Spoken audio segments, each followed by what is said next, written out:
Hi guys, welcome to study time. आज हम power series start करने वाले हैं। The late start. Power series की हम डेफिनेशंस देख लेते हैं। A series sigma n zero to infinite a n z की पावर एन और sigma n equals to zero to infinite a n z minus a की होल पावर एन। अगर हमारी कोई भी सीरीज इस फॉर्म में हुई, ये जो फॉर्म है ए एन जेड की पावर एन या फिर ए एन जेड माइनस ए की पावर होल एन, इसकी सीरीज में हुई और जहाँ पे एन हमारा क्या वैल्यूज होगा, जीरो टू इनफाइनाइट तक होगा वो, और जेड इसमें हमारा एक कॉम्प्लेक्स नंबर होना चाहिए like x plus i y, ऐसे होते हैं complex variables. And a n are complex constant, और हमारे पास ए और ए एन जो होते हैं वो कॉम्प्लेक्स कॉन्स्टेंट कहलाते हैं। वो हमारी सीरीज कैसी कहलाएगी, पावर सीरीज कहलाएगी, उसे हम पावर सीरीज कहेंगे।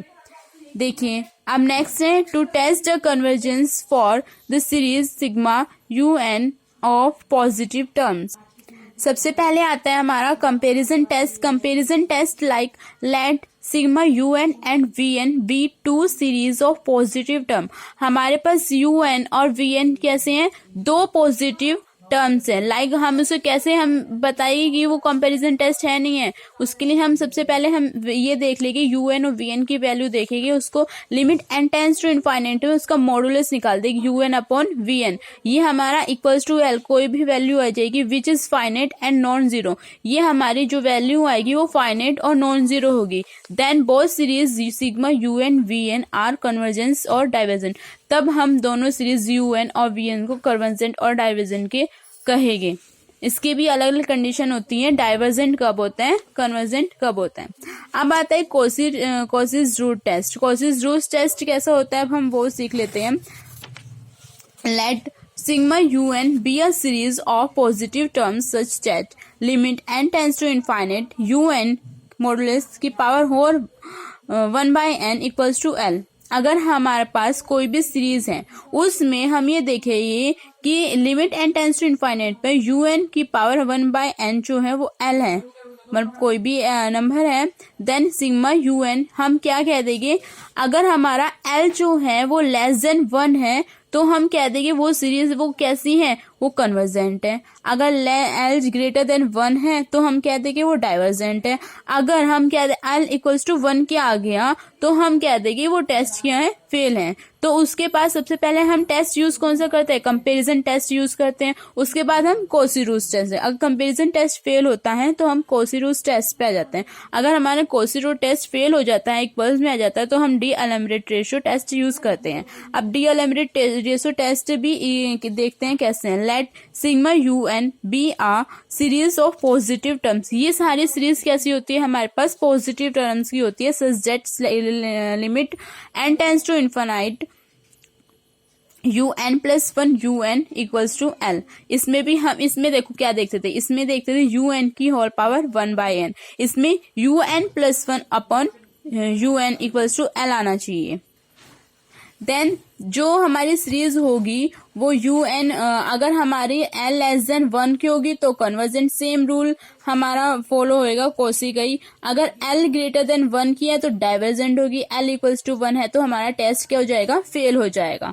लिमिट अब हम नेक्स्ट एक कंडीशंस ऐसे भी यूज हो जाती है, इन दोनों को हम इक्वल करके देखते हैं। Limit n tends to infinite पे u n plus 1 u n की value limit n tends to u n की पावर 1/n के इक्वल है नहीं है। तब अब अगर है तो ठीक है, नहीं तो हम फिर क्या यूज करते हैं, द ऑक्सिलरी सीरीज का यूज करते हैं। इससे sigma u n equals to sigma 1/n की पावर p इज कन्वर्जेंट। अगर ये हुई फॉर्मूला तो हमारा कन्वर्जेंट होगा। अगर हमारे पास वैल्यू क्या हो p की ग्रेटर देन 1 तो हमारा क्या होगा, ये कन्वर्जेंट होगी सीरीज।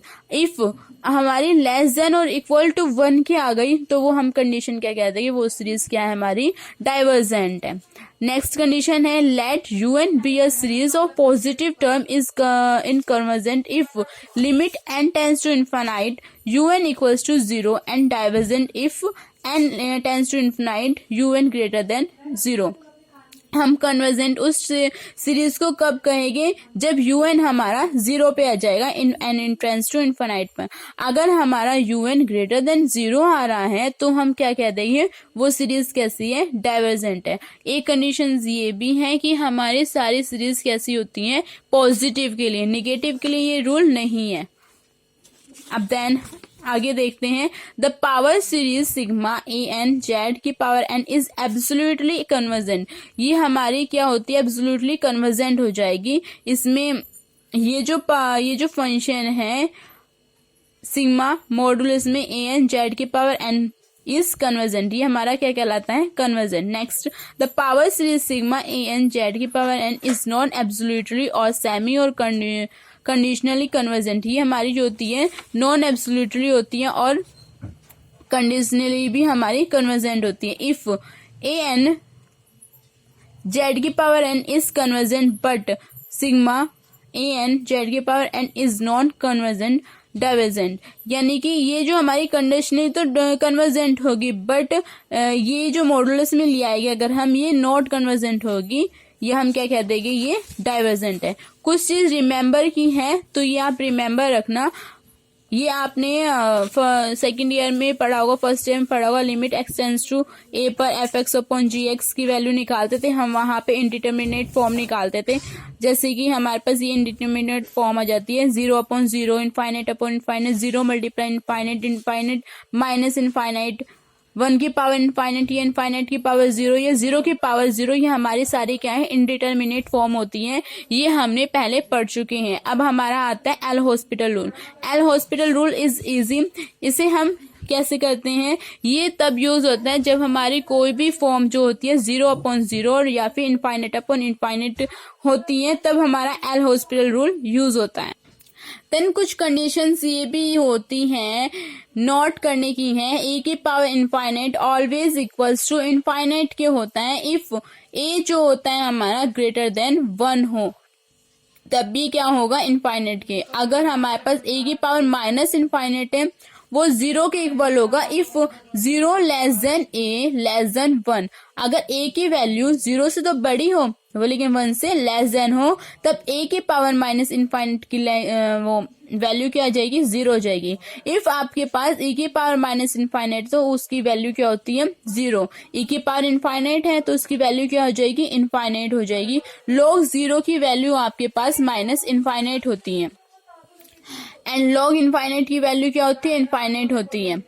ए अपॉन 0 आ गया तो आपको पता ही है वो इनफाइनाइट होगा, बट आपके पास 0 अपॉन ए होगा तो वो किसके इक्वल होगा, 0 के इक्वल होगा। अगर आपके पास ए अपॉन इनफाइनाइट है तो आप उसे 0 लिख सकते हो, और ए के पावर इनफाइनाइट है तो आप उसे क्या लिख सकते हो, 0 लिख सकते हो। कंडीशन ये है कि 0 less than a less than 1। अगर आपके पास limit n tends to infinite n की पावर 1 अपॉन एन है तो आप उसे डायरेक्टली किसके इक्वल दिखा सकते हो, 1 के इक्वल दिखा सकते हो। Limit n tends to infinite पे log n अपॉन n की वैल्यू आपकी इक्वल टू 0 पे होगी ही।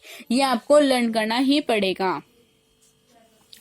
अब नेक्स्ट आ जाते हैं हम radius of convergence of power series. इसकी कन्वर्जेंस हम पावर सीरीज की कैसे निकालते हैं, जैसे कि हमारे पास क्या है, ए एन जेड की power n is important the power series sigma a n z की power n is convergent if हमने पीछे कंडीशन अभी दिखाई है। ये कन्वर्जेंट कब होगी, जब limit n tends to infinite पे ए एन जेड की पावर एन की whole power 1 upon n less than किसकी होगी, 1 के। तो ये क्या कहलाएगी, कन्वर्जेंट, अदरवाइज ये डाइवर्जेंट भी हो जाएगी।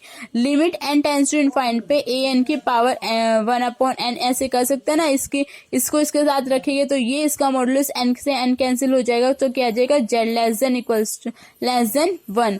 अब हम क्या कहते हैं कि हम टेक कर लेते हैं कि ये जो पूरी वैल्यू है ये 1 अपॉन आर के इक्वल है, तो ये क्या आ जाएगा, modulus z upon r less than किसके आ जाएगा, 1। हम इसे ये भी कह सकते हैं कि मॉडुलस जेड जो होता है ये आर इधर चला जाएगा, less than equals to 1 r के।